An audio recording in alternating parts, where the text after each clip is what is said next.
terceira parte do nosso estudo em Lucas 14, a partir do versículo 25. Nós estamos falando sobre o culto do discipulado cristão. Já meditamos duas vezes nesse texto e hoje queremos nos aprofundar um pouco mais e procurar entender o que Jesus está falando aqui e qual é a aplicação nas nossas vidas de maneira mais prática. Como enxergar o que Jesus está dizendo aqui diante da realidade que nós vivenciamos nos nossos dias. Que realidade é essa? A realidade de multidão. Nós hoje poderíamos, como eu já disse ontem, pela manhã,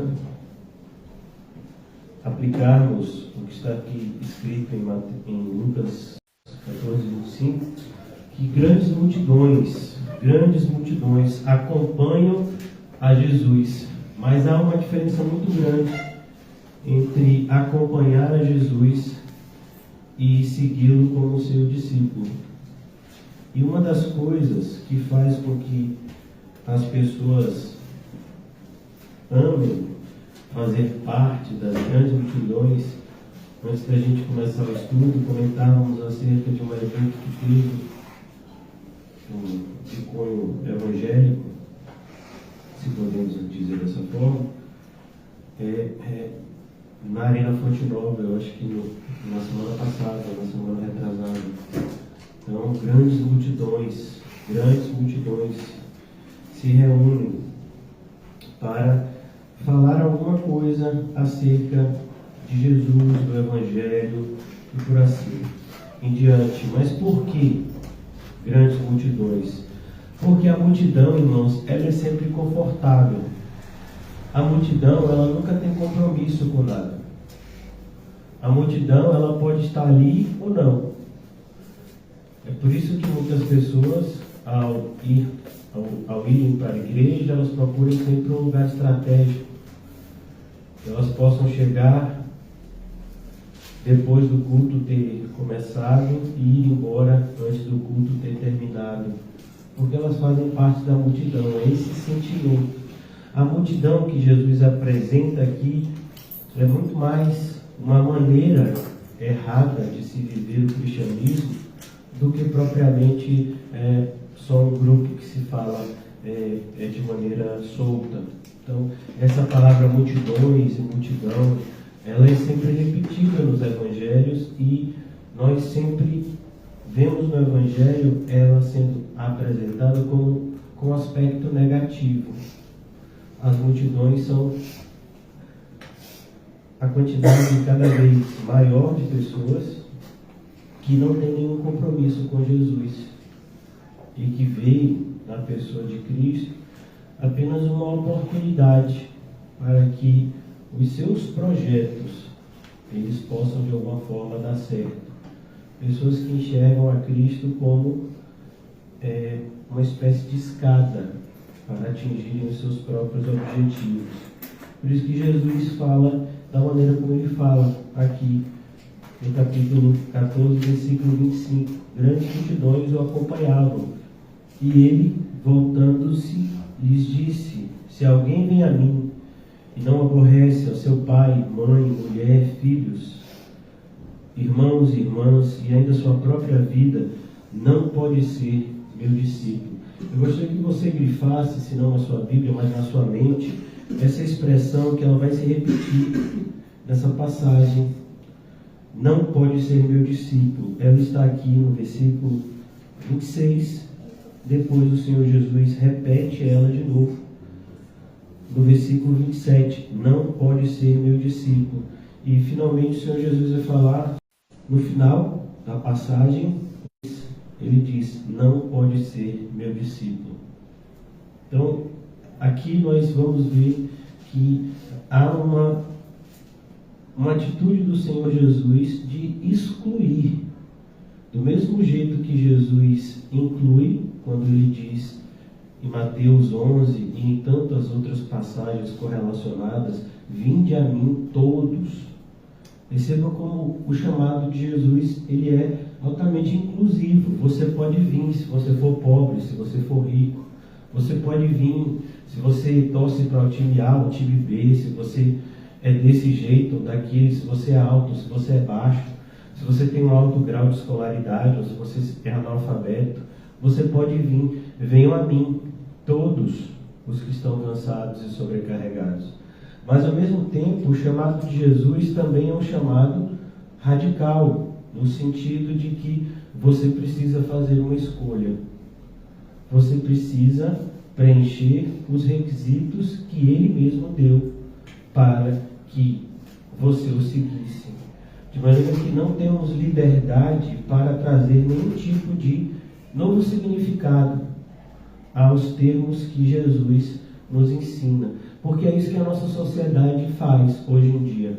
Por exemplo, há alguns anos atrás, eu já tenho 43 anos, então quando eu era pequeno, quando eu era uma criança, quando se falava em casamento, sempre vinha na nossa mente a imagem de um homem e de uma mulher se casando.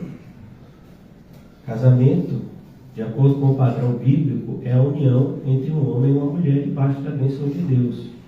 Mas hoje a nossa sociedade traz um ressignificado. Uma vez que vivemos em uma sociedade altamente imoral, pecaminosa e anticristã, então quando você fala de casamento, você vai ver a figura de duas mulheres ou de dois homens, ou recentemente ficou famoso a figura de um homem e duas mulheres, chamaram de trisal, alguma coisa assim, um casal de três. Então, a nossa sociedade, ela gosta de fazer esse tipo de coisa. Então, nós fazemos isso normalmente. Por isso que, quando o apóstolo Paulo fala de levantarão mestres, é isso, você levanta pessoas que tragam argumentos que você possa usar para defender o seu ponto de vista pecaminoso. Então, eu não quero viver de acordo com o padrão cristão, mas eu preciso, de alguma forma, dar uma explicação. Então, eu vou procurar um mestre que tenha algum tipo de argumentação para me ajudar a explicar a minha vida. Porque eu sou desse jeito, porque eu busco as coisas que eu busco. E aqui Jesus está mostrando justamente isso. O chamado que Ele nos faz é um chamado muito radical, onde você não pode achar que estando na multidão você está seguro. Não, você não está. Essa legião de evangélicos que não se batizam, evangélicos que não têm compromisso com a igreja, com o culto, com os demais irmãos, são multidões e multidões de evangélicos que agem sistematicamente há anos dessa mesma forma, acreditando que são de Cristo, e Cristo está dizendo aqui: vocês não são. Vocês não são meus discípulos. Eles não aceitam essa abordagem do próprio Cristo. E foi um filósofo do século passado que, não tendo argumento para falar a respeito de passagens como essa na Bíblia, disse: olha, a atitude de Cristo é anticristã. Mas como a atitude de Cristo é anticristã? É Cristo quem diz o padrão, é Ele quem dita o padrão. Então, hoje o que nós estamos assistindo são pessoas que não querem nenhum tipo de compromisso com Cristo, com a sua igreja, mas de alguma forma necessitam preencher uma lacuna de religiosidade nas suas vidas. Então, por isso que o catolicismo romano ele cai como uma luva para muitas pessoas. O catolicismo romano é isso. Você não precisa ter compromisso nenhum, desde que você siga algumas regras que a Igreja Católica impõe e que faça algum tipo de contribuição financeira nos moldes católicos. Então, se você fizer isso, você está, do ponto de vista papal, você está decretado como alguém salvo. E a Bíblia diz: não, você não está. Você não é salvo. Você não é salvo. Por isso você não é salvo. E eu gostaria de pensar com vocês um pouco mais a respeito dessa diferenciação que a própria Bíblia traz entre a multidão e os discípulos. Por que os discípulos eles sempre são tão raros? E por que a multidão é sempre tão grande? O primeiro texto que eu gostaria de convidar vocês a lerem está em 1 João, capítulo 4. 1 João é uma carta que ela tem como, por assim dizer, fundamento principal, ou ótica principal, mostrar para a gente a diferença, ou pelo menos nos ajudar a um autoexame sincero, honesto em relação ao nosso cristianismo. E o apóstolo João, o último apóstolo que estava vivo na terra, ele escreve essa carta já um senhor de idade, e ele vai falar algo que muitos de nós não damos crédito, não prestamos atenção a esse alerta tão claro. 1 João 4. 1 João capítulo 4, ele diz: amados, a partir do versículo 1, não deis crédito a qualquer espírito. Percebam, o apóstolo João não está defendendo o espiritismo aqui. Ele não está falando de um espírito desprovido de um ser humano. O que o apóstolo João já havia falado, e agora ele reafirma, é: toda pessoa, todo ser humano, ele está influenciado por algum espírito. Ou ele está influenciado pelo Espírito Santo, ou ele está influenciado pelo espírito do mundo, ou espírito de demônios, como queira. Mas é a mesma coisa, o mundo, os demônios, o anticristo. Então aqui ele diz: não dê crédito. Não dê crédito a qualquer espírito. E principalmente não dê crédito a uma pessoa só porque ela se diz de Deus.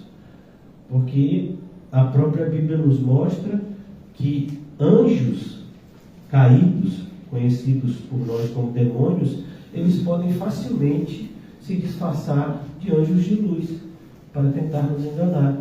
E nós precisamos ter discernimento espiritual em momentos assim.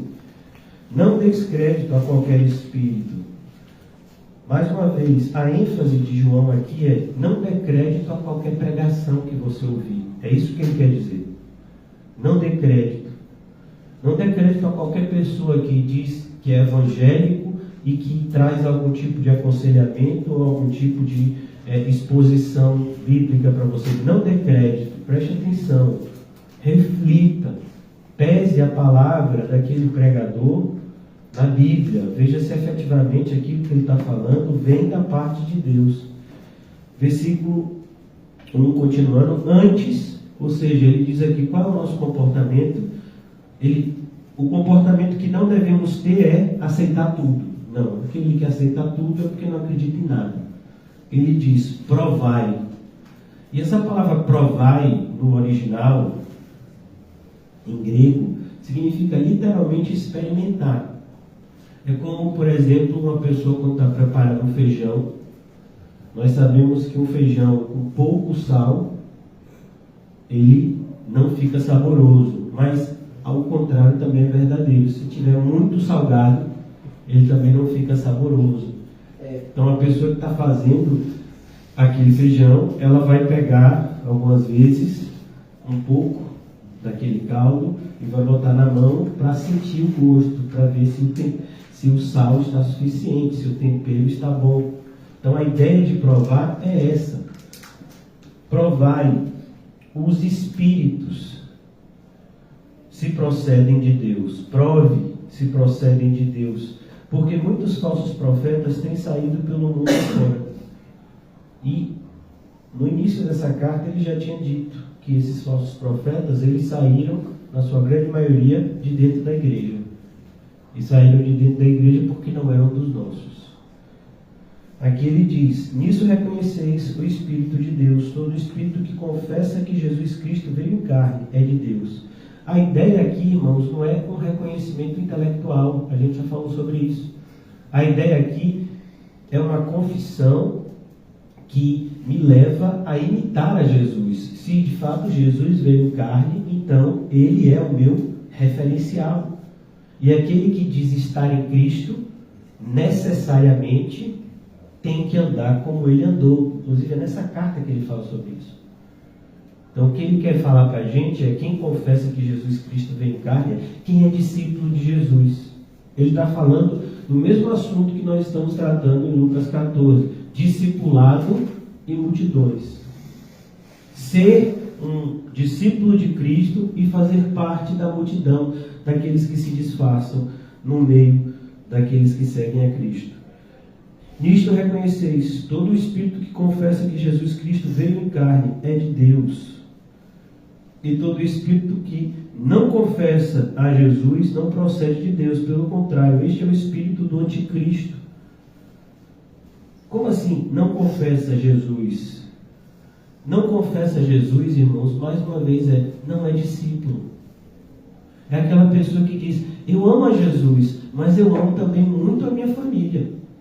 Tipo assim, eles estão no patamar de igualdade. Eu amo tanto Jesus como eu amo meu pai, minha mãe, meus filhos. Não, então você não ama Jesus. Eu amo a Jesus, mas eu não estou disposto a renunciar a tudo. Eu renunciaria a algumas coisas, mas tudo eu não renunciaria. Então ele está dizendo aqui: esse tipo de pessoa, ele não confessa a Jesus. Confessar a Jesus significa confessar a Jesus nos seus termos. Confessar a Jesus naquilo que Jesus disse que você deveria confessar, e não meramente dizer: eu creio em Jesus, porque os demônios falam isso também, e estremecem, e eles não são discípulos de Jesus. Muitas pessoas leem esse texto de João sem perceber a profundidade das palavras que João está dizendo aqui. Mais uma vez: a respeito do qual tendes ouvido que vem. Quem é que vem? O anticristo.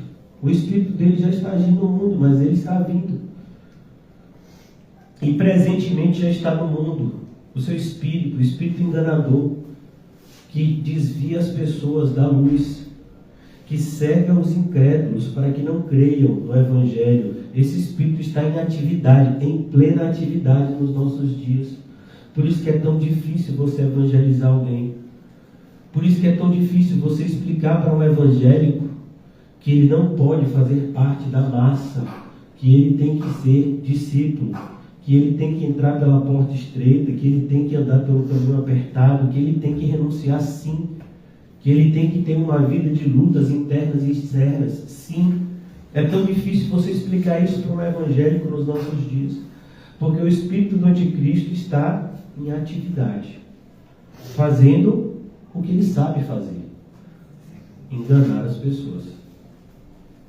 Satanás enganou anjos. Satanás enganou Adão e Eva. Você acha que Satanás não tem capacidade para enganar pessoas? Versículo 4: filhinhos, vós sois de Deus e tendes vencido os falsos profetas. Para quem ele fala isso? Para aqueles que efetivamente creem em Cristo, para aqueles que são discípulos, aqueles que nasceram de novo, aqueles que se seguem a Cristo de perto por serem seus discípulos. Esses já venceram, porque maior é aquele que está em vós do que aquele que está no mundo. Uma diferença muito visível, uma diferença palpável entre o discípulo e o que faz parte da multidão é que a multidão ela é levada por qualquer voz. Basta você agradar. Basta que a sua minoridade seja agradável e a multidão então segue. A mesma multidão que gritava, que aplaudia um determinado cantor, ela pode aplaudir outro cantor se cantar de uma forma agradável ao seu ouvido. Mas os discípulos de Jesus são como as ovelhas, que o próprio Jesus disse: eles ouvem a voz do pastor e eles só seguem o pastor, e eles não seguirão jamais o estranho, porque eles sabem quem é de fato o seu dono. Essa é a marca do discípulo. Todo discípulo tem o seu mestre. E o mestre tem os seus discípulos. E esse vínculo de mestre e discípulo, ele não se quebra, ele não se rompe. Ele só aumenta à medida que eles caminham juntos. Então aqui, continuando, porque maior é aquele que está em vós. Versículo 5, eles procedem do mundo. Quem são eles aqui, irmãos? Os falsos profetas, os falsos mestres. Eles procedem do mundo. Porque você acha que um jovem, né, consegue encher a Arena Fonte Nova, usando o nome de Jesus, usando como subterfúgio, que ele faz orações poderosas que mudarão a vida daqueles que derem crédito a ele. Então, ele consegue encher o estádio de futebol. Por que ele faz isso? Uma pessoa que até outro tempo não era sequer conhecida. Por quê? E aqui a resposta: porque ele procede do mundo. O espírito que usa ele sabe o que é que a massa quer ouvir. Essa mesma massa que está seguindo a ele, daqui a algum tempo, se por acaso ele tomar outro caminho, seguirá outro falso mestre. Não tem nenhum tipo de fidelidade para com eles, porque eles são da mesma espécie. Eles procedem do mundo. Por essa razão, eles falam da parte do mundo. Então, quando o falso mestre pega um microfone, sobe em um palco e fala, e as pessoas aplaudem, e as pessoas fazem doações vultuosas, e as pessoas seguem esses homens, elas estão fazendo aquilo que agrada. É como quando se lança um filme, desses filmes, né, que são esperados, que se faz propaganda, e aí você vê muitas vezes pessoas comprando ingresso dias antes, e no dia do lançamento do filme, filas e filas, e aquelas pessoas não estão chateadas, como nos shows das bandas famosas, dos cantores famosos. As pessoas compram o seu ingresso com antecedência, e elas se dirigem para o local do show com antecedência, e elas fazem tudo isso porque é aquilo que elas gostam. Elas gostam daquilo. A multidão gosta de falta de compromisso. Então, uma pessoa que gosta de falta de compromisso, nada melhor do que uma oração poderosa. Porque assim, você não precisa ter compromisso com Cristo. O falso mestre vai fazer uma oração poderosa. E aí sua vida vai melhorar. E você vai se sentir bem. E o compromisso não precisa. A oração poderosa é suficiente. Essa pessoa, esse falso Cristo é suficiente. E as multidões gostam disso. Porque elas gostam de falta de compromisso. Ninguém quer compromisso. As pessoas querem ter os seus interesses atingidos, mas elas não querem compromisso. A gente pode ver isso na nossa sociedade uma coisa bem simples. A Igreja Católica, que é sempre um exemplo do errado, há alguns anos ela emitiu um aconselhamento. Olha que coisa assustadora. Dizendo que as pessoas deveriam morar junto antes de se casar. A Bíblia diz isso.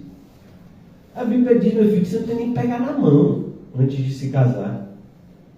Esse negócio de selinho, não tem selinho não. Tá pensando em ter alguma coisa com um homem ou com uma mulher? Vai orar e depois vai casar. Aí depois é selinho. Não tem isso não.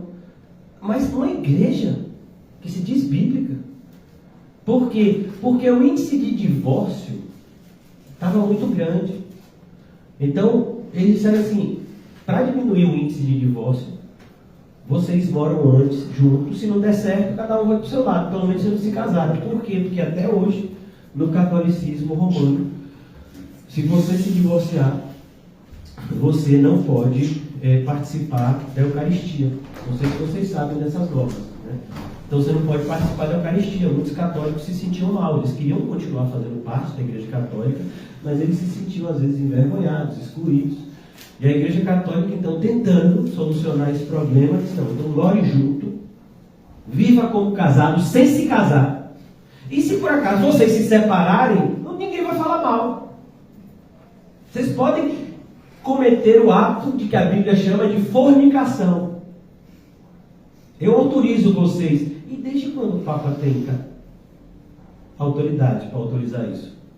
Quem tem autoridade fora da Bíblia? Nenhum. Ninguém. Isso é só um exemplo para você entender porque os falsos mestres são seguidos. Porque existem evangélicos que acham esse novo Papa o máximo. Ah, ele é tão simples. Ele abriu mão das regalias. É mesmo. E você acha que quem está por trás do comportamento dele? Ele fez isso para enganar o maior número de pessoas. E está conseguindo. Evangélicos que são fã do novo Papa. É algo assim assombroso, né? Mas é os nossos dias. Eles procedem do mundo. Por essa razão, falam da parte do mundo. O mundo os ouve. O mundo faz o quê? Ouve. O mundo faz aquilo que o mundo não faz em relação à sã doutrina. A sã doutrina o mundo ouve? Não. Ele tem comichão no ouvido. Ele tapa os ouvidos. Mas a falsa doutrina o mundo ouve. E a ideia de ouvir aqui, irmãos, não é simplesmente entrar pelo ouvido. A ideia de ouvir aqui é dar crédito. Ele ouve o que o falso mestre tem a dizer. Mais uma vez, por que eu estou falando desse assunto? Porque é isso que diferencia a multidão dos discípulos. E eu gostaria de trabalhar com vocês nessa carta hoje. Nós não vamos demorar muito. Para que a gente possa fazer um autoexame. Será que nós somos parte da multidão ou já nos tornamos discípulos de Cristo?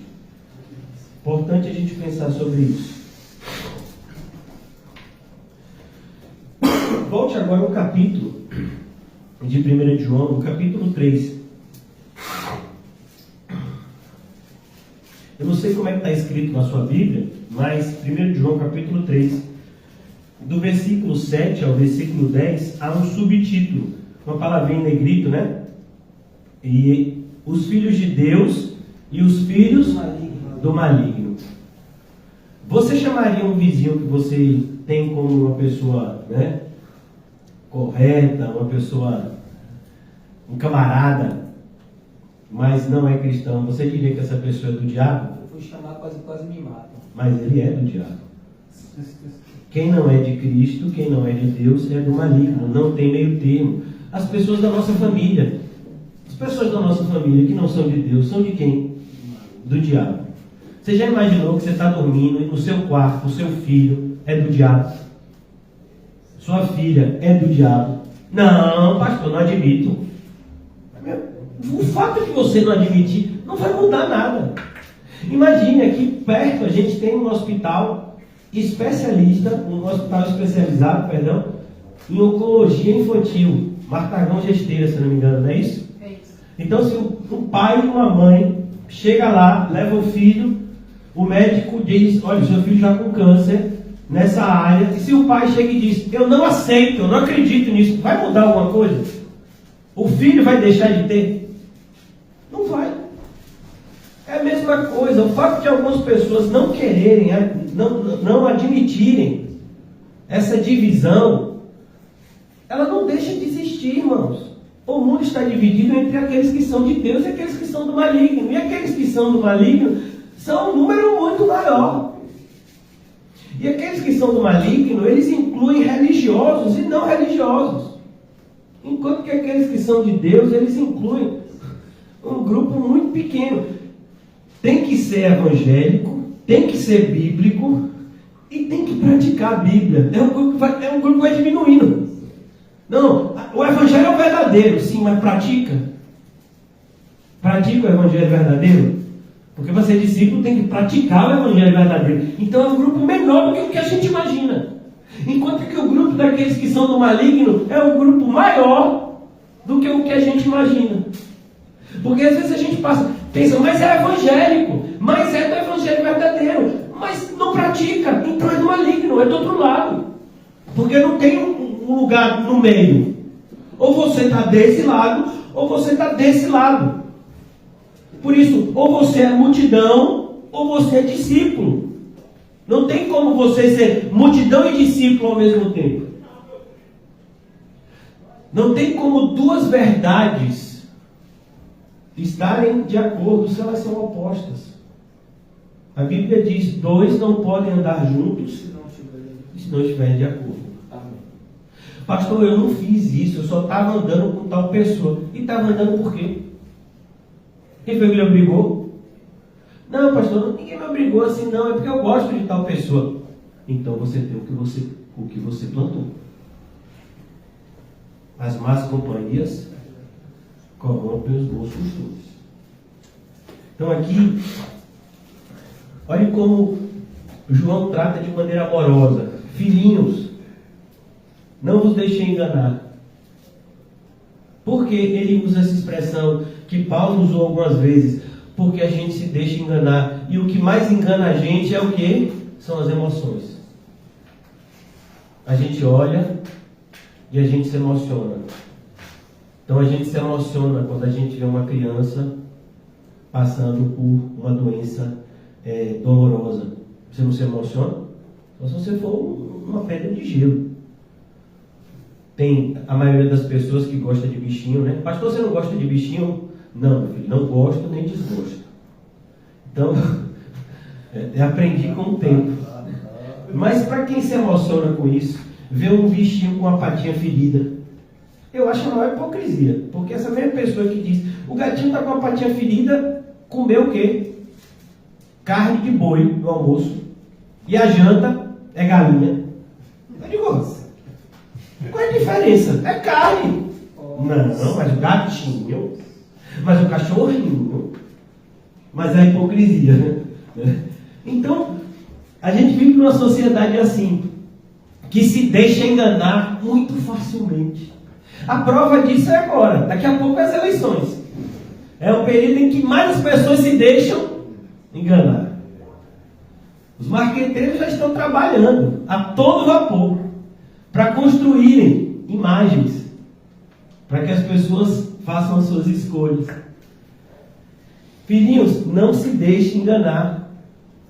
É isso que Jesus falou. Se você ama o seu pai, sua mãe, sua mulher, seus filhos, sua própria vida mais do que a mim, você se deixou enganar. Porque não é amor o que você sente. É o contrário. Aqui ele diz: não vos deixem enganar por ninguém. Por ninguém. E ninguém inclui vocês. Não se deixe enganar por ninguém, nem por você. Porque você vai tentar se enganar. Você vai tentar dizer, não, você é crente, rapaz. Aquele que pratica justiça, aqui justiça, irmãos, está no sentido não da justiça de Cristo que nos salva. Aqui a justiça está no sentido de aquele que pratica o que é reto, aquele que pratica o que é correto. Então aquele que vive uma vida correta, e o padrão mais uma vez é a Bíblia e não os valores do mundo. Então aquele que vive uma vida correta, segundo os padrões bíblicos, esse é uma pessoa correta. É isso que ele está dizendo. Aquele que pratica a justiça é justo. Independente do que o mundo diga. Não, fulano não é uma pessoa correta. Você que está dizendo. João Batista é uma pessoa muito... João Batista é maluco. João Batista é doido. Ele é uma pessoa totalmente incorreta, incoerente. Você que está dizendo, porque Jesus tem uma opinião muito diferente da sua em relação a ele. Então, é o que a Bíblia diz. E ele continua, assim como ele é justo. Quem é o padrão aqui? Cristo. Cristo foi justo em todas as suas ações.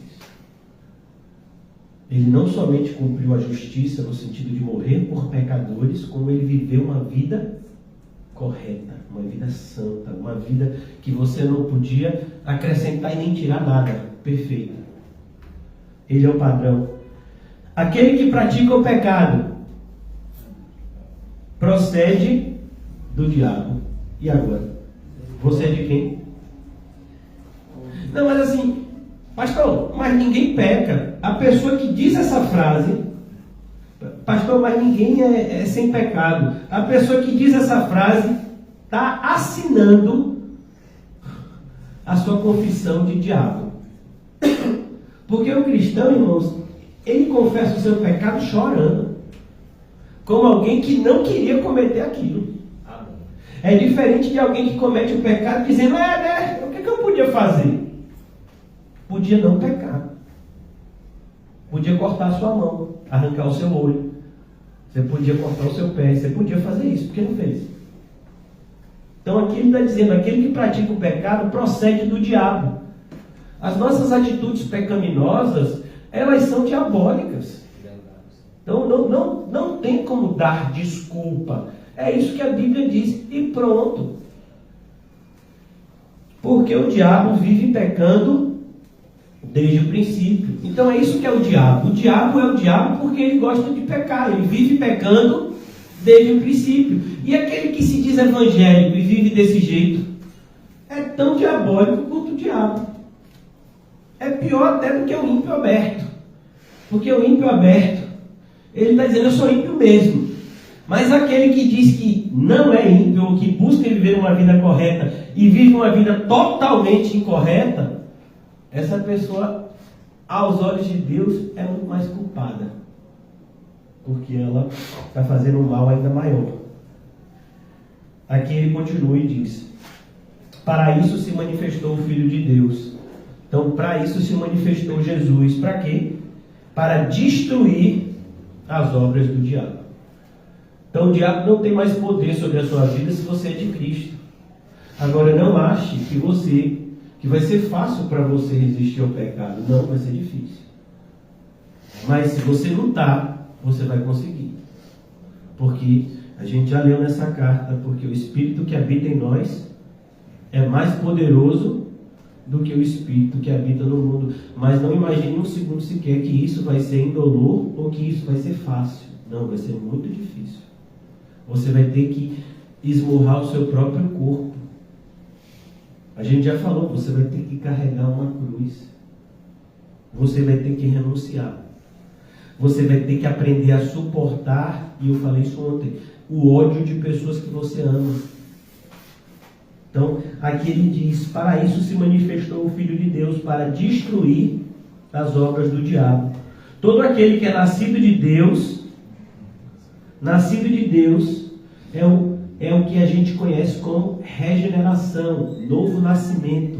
Ninguém nasce biologicamente de Deus. Então, quando você vai na maternidade, você não vê nenhum regenerado ali.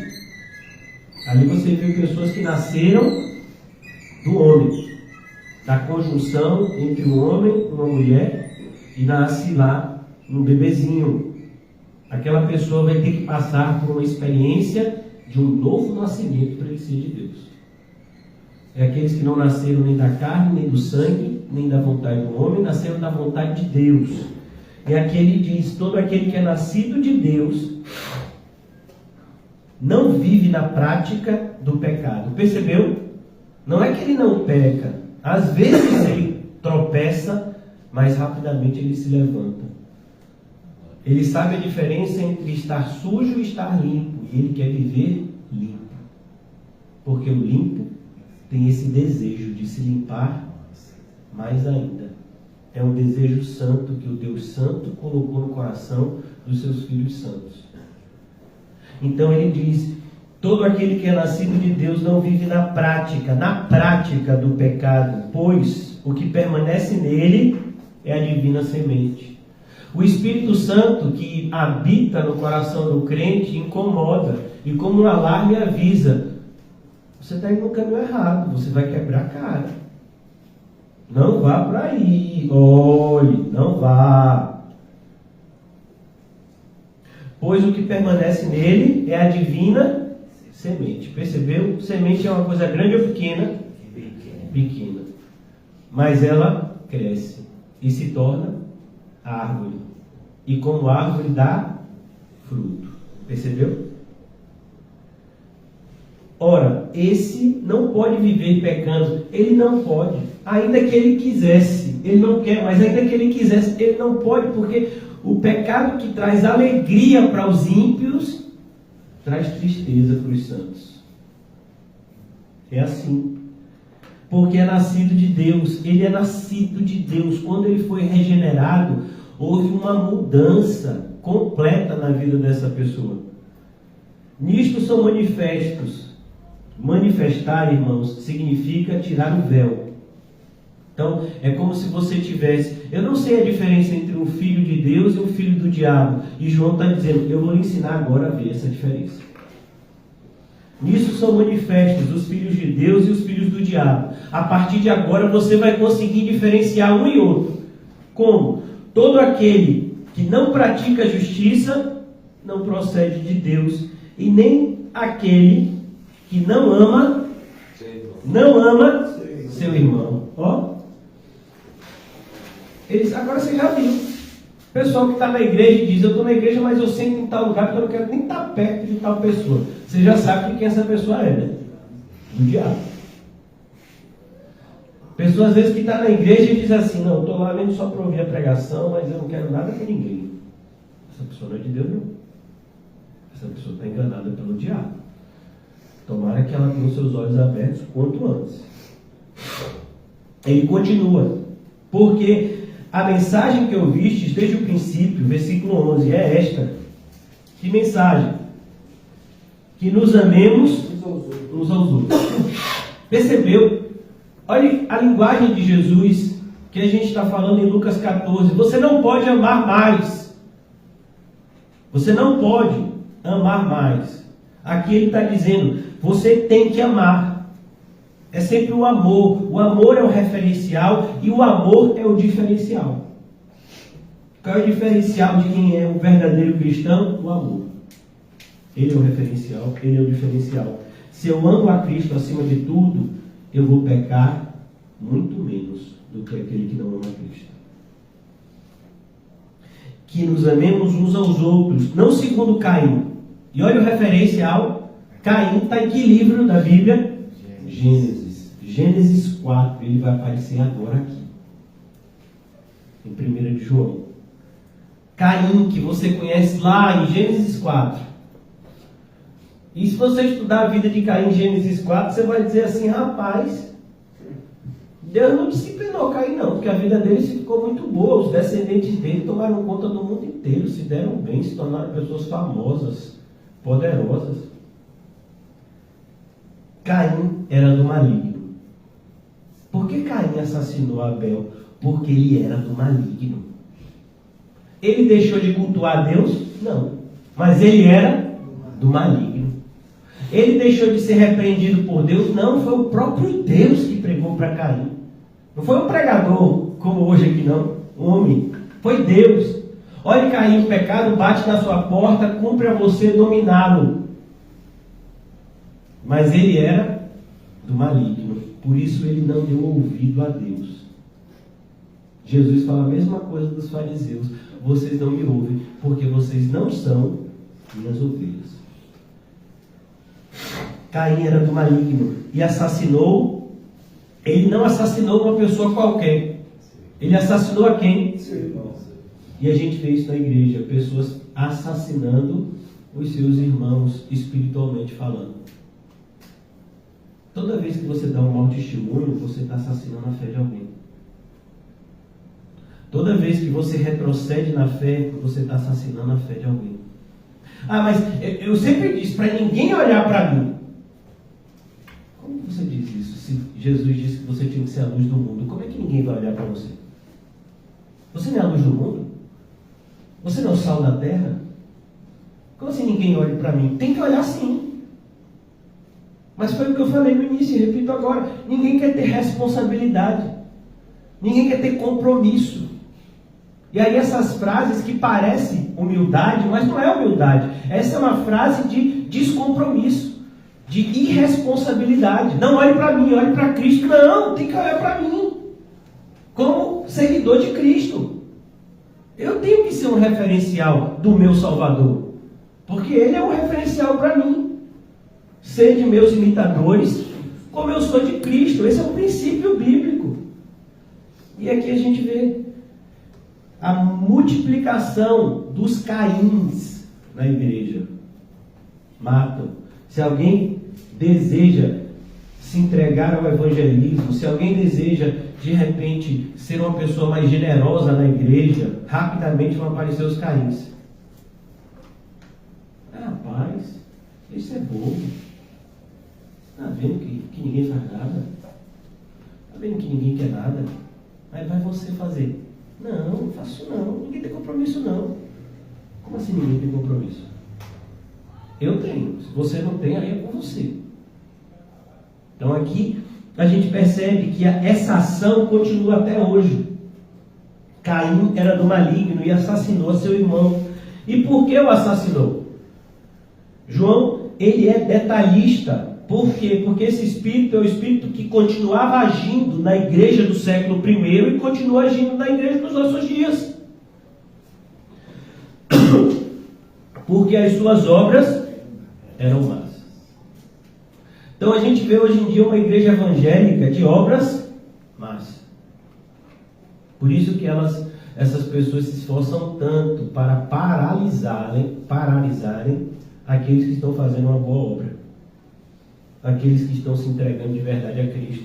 Eles são alvo de blasfêmia, de injúria, de difamação.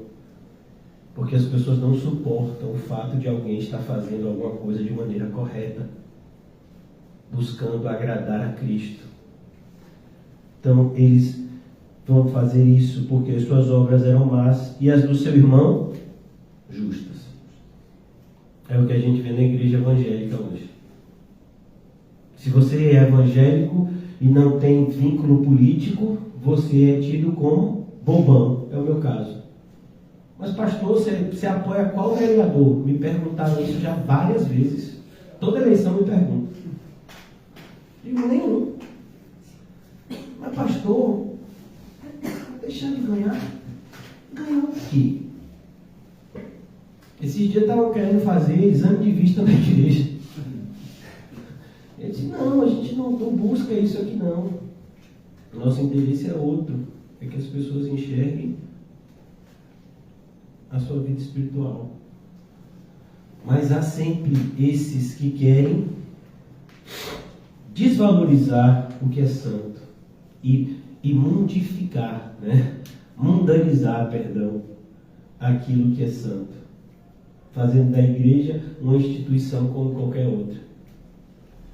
Então aqui João continua tudo isso, irmãos, para a gente entender um pouco do que Jesus está falando lá em Lucas 14. Irmãos, não vos maravilheis se o mundo vos odeia. O mundo odeia você? Não, não odeia. E eu vou dizer porque o mundo ainda não te odeia, porque você ainda não é discípulo de Cristo como deveria. Porque se você fosse, tenha certeza que o mundo te odiaria muito mais. A gente viu esse final de semana. Assassinaram cristãos na África. Invadiram e metralharam uma igreja. Mataram mais de 50 pessoas, se eu não me engano. Você frequentaria uma igreja naquele local? Você iria para o culto do próximo domingo? Então assim, o mundo não odeia você, irmão. Eu sei que o mundo não odeia você. Você está aqui, você não tem uma marca de pedrada. Ninguém te demitiu porque você é evangélico de verdade. Sua família não está passando fome. Então, por quê? Porque o mundo não te odeia ainda. Porque você não é discípulo de Cristo ainda. Você não representa nenhum perigo a Satanás. E Satanás, ele gosta que você permaneça assim, irmão. Você fica aí na sua, Satanás fica na dele, e o mundo vai andando a passos largos para o inferno. Os evangélicos hoje se satisfazem com isso. Não, Satanás não me persegue porque o poder de Deus é na minha vida. Não. Satanás não te persegue porque você não tem perigo nenhum, você não representa perigo nenhum para ele. É só você olhar para a sua vida. Você não vive uma vida santa. Então não adianta você arrotar versículos bíblicos ou arrotar uma teologia bíblica. Você não vive uma vida santa. Quando você falar com Satanás, como está escrito em Atos 19, saia, ele vai dizer, como é a história? Você quer que eu dê a lista do que te desautoriza a falar comigo desse jeito? Eu posso te dar, você quer? Então, a gente vê uma igreja hoje desacreditada pelo próprio diabo, que ri diante dos evangélicos sem compromisso. Os evangélicos que fazem parte somente da multidão, mas que não dão um passo sequer para perto do discipulado de Cristo. Por quê? Porque ser discípulo de Cristo traria inevitavelmente para nós o ódio do mundo. E é o ódio mesmo. O ódio do mundo. A gente não quer isso. A gente quer ser bem tratado, ser bem recebido. A gente quer colocar comida na mesa. A gente quer se vestir. Não, pastor, não quero nada assim luxuoso. Eu quero assim só o classe média. Eu quero só o básico. Você ainda não entendeu. Você ainda não entendeu. Não vos maravilheis se o mundo vos odeia. Nós sabemos que já passamos da morte para a vida. Olha o referencial. O referencial não é a nossa vida aqui na terra. É para onde a nossa vida aqui na terra está nos levando.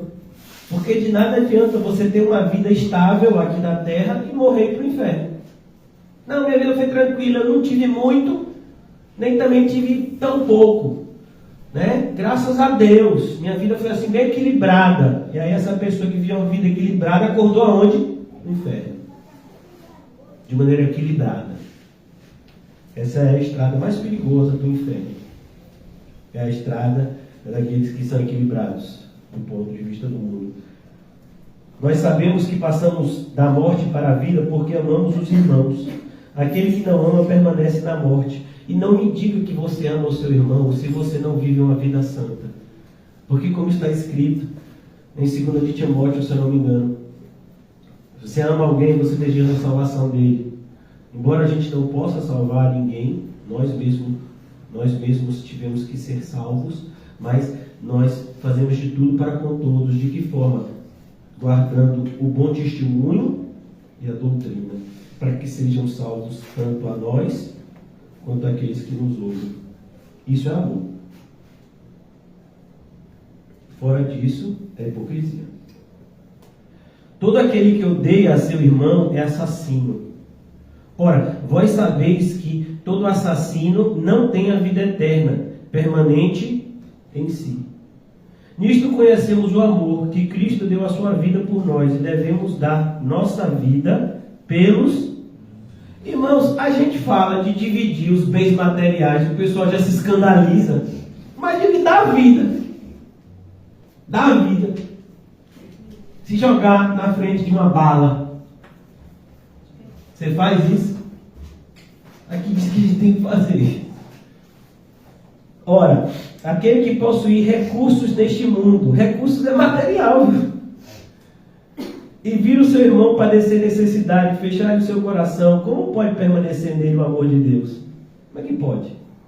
Mas os evangélicos de hoje fazem isso assim, sem nenhum tipo de arrependimento, nem sequer remorso eles sentem. E olha que remorso não é de Deus, mas eles já estão com a consciência cauterizada. Né? É assustador. Filhinhos, versículo 18.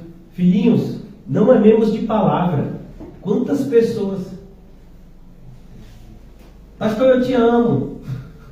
E eu cá comigo. Ele, imagine se me odiasse. Filhinhos, não amemos de palavra. Por quê? Porque amar de palavra é tão fácil. E nem de língua. Mas de fato e de verdade. Amar de verdade. Amar pagando o custo do amor. Versículo 19. Nisto conhecemos que somos da verdade. Quando é que eu sei que eu estou andando na verdade? Porque é comum a gente ouvir assim: ah, quer dizer que é só você que está certo? Não, eu também posso estar errado. Vamos para a Bíblia? A Bíblia pode me mostrar que eu estou errado. Eu vou ter que me arrepender, vou ter que até pedir desculpa a você se eu me equivoquei. Mas é esse o padrão.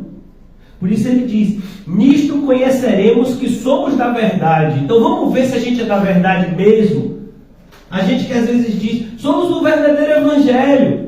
Glória a Deus, fazemos parte de uma verdadeira igreja. Sim, mas é só isso? Aí a gente para aí. E nisto conheceremos que somos da verdade, bem como perante ele tranquilizaremos o nosso coração. Pois, se o nosso coração nos acusar, e se você é um crente verdadeiro, isso vai acontecer muitas vezes. Certamente Deus é maior do que o nosso coração e conhece todas as coisas. Isso está falando de arrependimento. Amados, se o coração não nos acusar, temos confiança diante de Deus.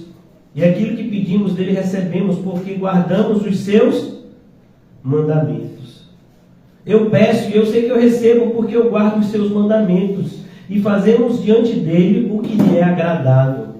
Você se preocupa em agradar a Cristo e não em agradar a si mesmo. Essa é a diferença da multidão e do discípulo. O discípulo quer agradar o mestre. A multidão quer que o mestre agrade a ela. Senhor, a gente está com fome aí, tem multiplicação de pão hoje? Senhor, a gente tem um monte de enfermo, doente aqui, tem cura hoje? Senhor, estamos com uns problemas aí. Meu irmão não quer dividir a herança comigo, fala com ele. A multidão quer sempre isso. Ora, o seu mandamento é este, que creamos em o nome do seu Filho, Jesus Cristo. Nos amemos uns aos outros, segundo o mandamento que nos ordenou. E aquele que guarda os seus mandamentos permanece em Deus e Deus nele. E nisto conhecemos que permanece em nós pelo Espírito que nos deu. Agora eu já vou caminhar para a conclusão. Vamos retornar mais um capítulo em 1 de João, para a gente concluir hoje. O que Jesus está falando quando ele diz que se a gente não aborrecer o mundo inteiro e a nossa própria vida, a gente não pode ser discípulo. Ele está falando algo que João vai nos mostrar aqui. 1 João 2,15. Não ameis o mundo e nem as coisas que há no mundo. Amém? Alguém foi no supermercado esses dias? Alguém? Tem alguém que quando olha para um doce bem saboroso, não gosta e não quer comprar? Tem alguém, aqueles que gostam de comer feijoada, e aí você passa por uma seção onde tem os elementos da feijoada, tocinho, calabresa, mocotó, o que mais? Fato, né? Você, como é? Pé de porco. Aí você vai passando, aí você vai olhando para aqui e vai dizer, eu odeio isso, eu não quero comer nunca mais isso. É assim? Você é uma pessoa que toma conta da sua casa, né? Isso independe de gênero, homem ou mulher. E aí você vê panelas bonitas para poder você fazer a refeição. Aí quando você fala, eu odeio panelas bonitas. Eu odeio um fogão que ligue e acenda. Eu odeio máquina de lavar, que quando você bota a roupa, ela lava e deixa limpinha. Alguém? Mas ele está dizendo isso. A gente ama o que o mundo nos oferece. E olha aqui, ó.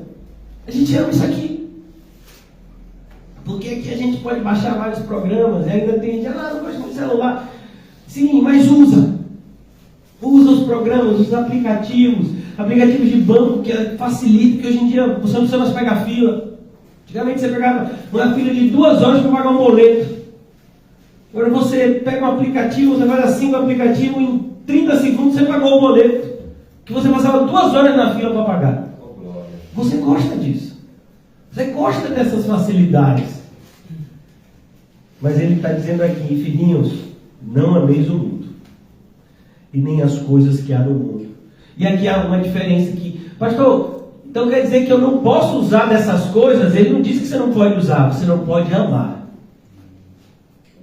Você não pode amar essas coisas. E normalmente a gente não sabe usar as coisas sem amá-las. A gente não sabe usar as coisas para a glória de Cristo. E aí a gente acaba pecando naquilo que deveria ser para o nosso bem. Não ameis o mundo, nem as coisas que há no mundo. Por quê? Porque se alguém amar o mundo, o amor do Pai não está nele.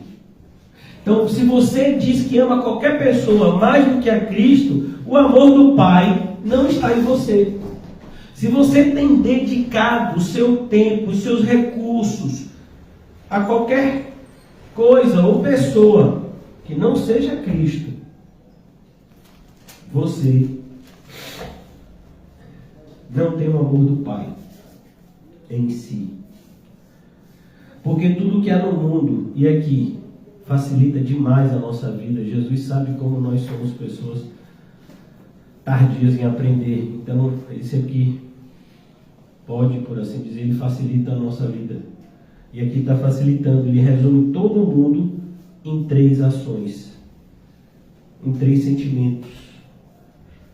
Porque tudo que há no mundo, então qualquer coisa que existe nesse mundo, bonita ou feia, que você goste ou que você não goste, e os gostos, são variados. Mas tudo isso é concupiscência da carne. É um desejo da carne. Você encontra no mundo. Então você passa... Alguém aqui gosta de doces? Então você passa por uma doceria e você vê lá uma dezena de tortas, daquelas saborosas, doces. Tem casadinho, brigadeiro, escondidinho de morango, escondidinho de uva. E você vai ver daqueles doces ali. E aí você deseja comer um? Não. Você deseja um bocado. Porque é a concupiscência da carne. E você passa por um lugar e você vê algo que satisfaz você. Você não quer um pouco, você quer muito. Isso é a concupiscência da carne. Comer não é pecado, comer demais é. Comer não é pecado, mas desejar comer a qualquer custo é. Então, uma pessoa que às vezes sai antes do trabalho, do culto, ou quebra a sua responsabilidade, por quê? Porque senão vai morrer de fome. Não vai morrer de fome. Então, isso é pecado. Quando a sua comida, ou o desejo por comida manda em você. Então, isso são as concupiscências da carne. Dormir é pecado? Não. Mas dormir e ter o sono como a prioridade da vida, tudo que eu quero é dormir bem, isso é pecado. Isso é um pecado muito grave. Porque não deve ser visto como prioridade. E ele diz concupiscência dos olhos. O que é concupiscência dos olhos?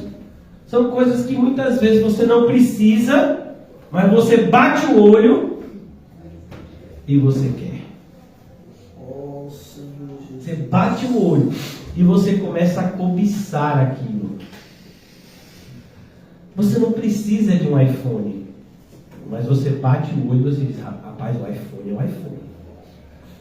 Até hoje tentam me convencer, minhas filhas, meu pai é diferente. É o celular igual a qualquer outro. Não, meu pai é diferente. Eu digo, a diferença está no preço. Então a concupiscência dos olhos, a pessoa vê uma roupa, a pessoa vê, às vezes, um modo de se vestir, que a gente chama de moda, né? É até engraçado, se você pegar roupas que estavam na moda na década de 90, aí você vê pessoas vestindo, você dá risada, olha que coisa cafona. Mas na época era o quê? Moda. Por exemplo, o Quinho vestiu calça boca de sino. Nossa, Paulinho também. Foi. Calmon também. Né? Boca de sino. É. E quando ele botava aquela roupa, ele tava falando. Tava. Já achando. É. O pastor, pagodeiro que bota calça no meio de cima. O que, rapaz? Pagodeiro que bota calça no meio de cima. Meu filho, mas deixa isso lá. Então, a ideia aqui é que o tempo passa. O tempo passa. Mas a concupiscência dos olhos continua. Você achava que precisava daquilo, como hoje você acha que precisa de uma série de coisas. Tem pais que justificam as suas ações por causa dos filhos. Então, por exemplo, tem gente que rouba. Às vezes um funcionário público que se corrompe e diz, não, porque meu salário nunca daria para dar uma boa educação para os meus filhos, então é por isso que eu aceito propina. Porque eu quero botar meus filhos em uma boa escola para que eles tenham uma vida boa. Isso é concupiscência dos olhos. Você deseja coisas que você vê e que você pensa e que você acha que são boas. Por quê? Porque o mundo faz isso com você. Percebeu? É o que você acha no mundo. Concupiscência da carne, concupiscência dos olhos. E finalmente, a soberba da vida. A soberba da vida é quando você pensa que o céu é ruim e que a terra é que é boa. Sabia que a maioria dos evangélicos não quer morrer por causa disso? O céu... Assim... pastor, mas será que o céu vai ter cachorrinho? Eu gosto tanto de cachorrinho. Pastor, eu gosto tanto de ir no shopping, eu gosto de ir na praia. Eu sei que essas coisas por si só não são pecado. Então assim, eu vou morrer, eu vou ficar lá no céu tocando harpa, ouvindo os anjos tocar harpa, dizendo santo, santo é o Senhor, e a eternidade inteira vai ser isso, rapaz? Será que Deus não pode dar um lugar na minha vida aqui na terra? Isso é a soberba da vida.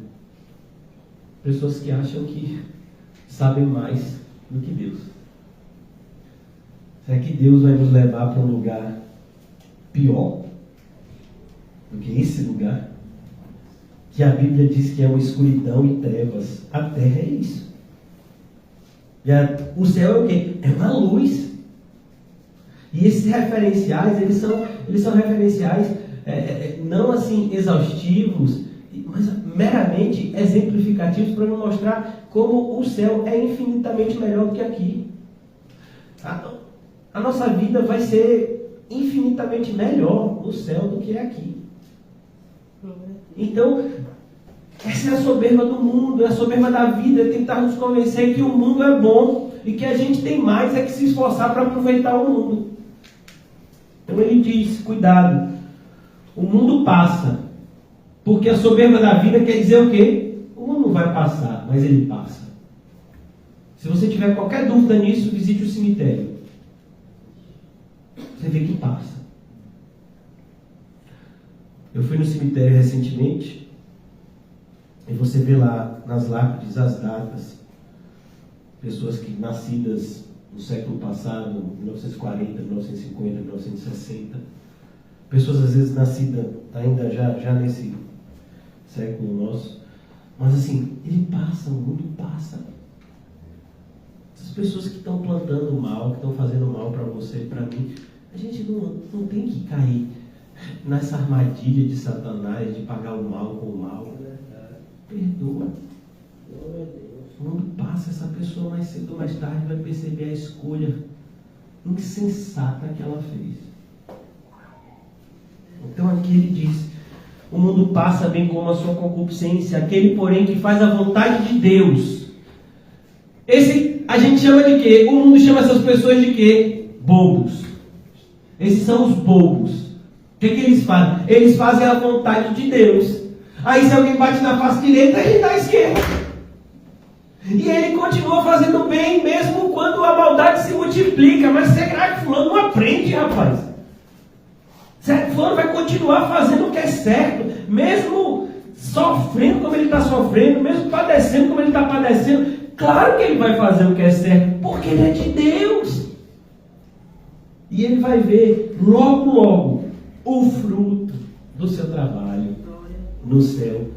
Sabe que a Bíblia diz que nos precede as nossas boas obras? Elas chegam no céu antes da gente. Glória a Deus. Cornélio, as tuas orações e as tuas esmolas chegaram aqui no céu. Foi o anjo que foi lá falar com Cornélio, está lá no livro de Atos.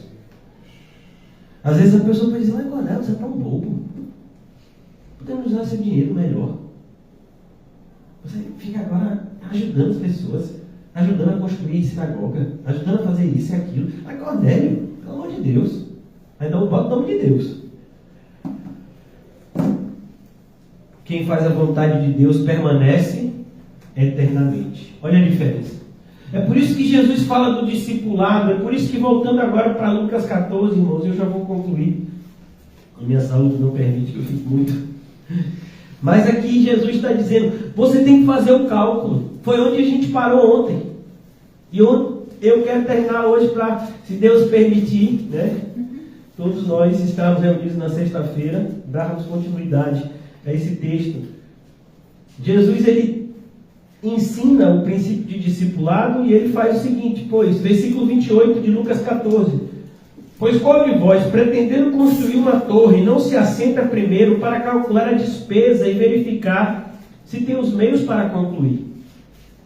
Para não suceder que, tendo lançado alicerces e não podendo acabar, todos os que virem zombem dele, dizendo, este homem começou a construir e não pôde acabar. Aí você diz, está vendo? É por isso que eu não vou ser cristão. É por isso que eu não vou seguir. Porque assim, eu não quero seguir e depois deixar de seguir. Eu vou ficar assim, na multidão. É onde a gente falou aqui no começo. A multidão é a zona do descompromisso. Mas Jesus diz que tem um outro cálculo que você tem que fazer. Se tem um custo muito alto ser discípulo de Jesus, ele vai dizer algo que muitas pessoas sequer se perceberam. Tem um custo muito mais alto não ser discípulo. E a gente, para vocês agora está mais fácil entender isso, porque vocês estavam estudando o 1 de João. Olha o que ele diz. Qual o rei que indo para combater com outro rei não se assenta primeiro para calcular, mais uma vez, fazer contas. Você faz contas em relação aos materiais que você vai usar para construir, assim como você faz contas na guerra. Vem cá, o exército de lá é como? As armas que eles vão usar, como é que é isso? Não se assenta primeiro para calcular se com 10 mil homens pode enfrentar aquele que vem com ele contra, e ele vem com 20 mil. Caso contrário, depois que ele fez os cálculos, disse, quando ele chegar eu vou perder. Porque o exército dele é muito mais poderoso que o meu, eu vou perder. Então qual é a atitude desse homem sábio? Quando o outro ainda está longe, envia-lhe uma embaixada pedindo condições de paz. Então ele dá aqui os dois custos. O custo de seguir a ele, que é um custo alto, e um custo muito mais alto daqueles que não seguirem a ele e são lançados no inferno por conta disso. Porque o rei está vindo. E ele é poderoso. E ninguém pode ir contra ele. E quando ele chegar, que ele disser, você está condenado, não tem... Ah, não, agora Senhor Jesus, agora eu me arrependo. Agora não adianta mais, a porta já fechou. Aí você tem as virgens nécias que bateram na porta, entraram. Não. Aí você tem a geração do dilúvio, de Noé. Eles entraram na arca? Não. Então aqui nós temos o exemplo, irmãos, de que é importante fazer as contas. Ser discípulo de Jesus é muito difícil. É por isso que algumas pessoas não querem se batizar, algumas pessoas não querem ser contadas como membros de uma igreja, elas não querem ser cobradas como membros de uma igreja, mas muito mais difícil vai ser naquele grande dia, Jesus olhar para você e dizer, não conheço você. Você nunca teve um relacionamento comigo na terra, está querendo fingir agora que tem relacionamento comigo para eu te levar para o céu? É isso que está escrito. Quando Jesus diz, eu não o conheço, o verbo conhecer não está falando no sentido intelectual. O verbo conhecer está dizendo, não temos relacionamento. Na terra você seguia a multidão, você não seguia a mim. Agora você quer seguir e ir para o céu? Não, assim não funciona. É por isso que a hora de fazer os cálculos é agora. Mais uma vez, ser discípulo de Jesus é muito difícil. O padrão é alto. As exigências são grandes. E que qualquer pessoa que disser o contrário é um falso mestre, que tem como interesse apenas encher a igreja. Mas muito mais alto vai ser o custo daqueles que não seguirem a Cristo. O custo vai ser muito mais alto. É uma eternidade de tormento. A gente pode repetir isso centenas de vezes, mas a gente nunca vai entender a profundidade disso. Irmãos, é eternidade de tormento. Vamos imaginar uma dor que você tenha. Alguém que quebrou o braço, alguém que já teve algum tipo de dor forte. Quebrou algum osso do corpo. Você toma analgésicos e passa. Você faz um procedimento médico e tem um alívio. Não, o inferno não tem alívio. Quando Jesus quer mostrar para a gente um pouco da realidade do inferno, ele diz um homem que deseja uma gota de água. Você já viu alguém pedir uma gota de água? Eu nunca vi. Normalmente a gente vai um pouquinho de água, um copo de água, não é assim? Mas o tormento é tão grande que ele diz, se tivesse uma gota de água, o meu tormento já diminuiria. E até essa gota de água é negada. Não tem. Aí a gente pensa que tão difícil ser crente, né? Não.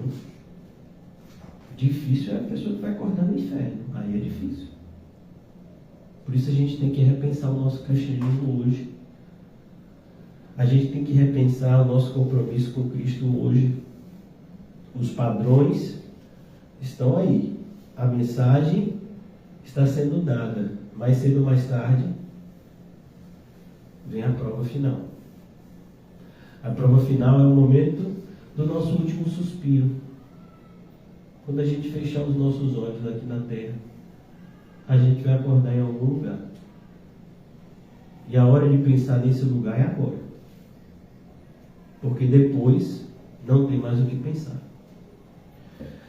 Ó Senhor, nos ajuda. Nos ajuda, Senhor, a refletir de uma maneira sensata e correta, Senhor. Nos ajuda a enxergar a realidade da maneira correta.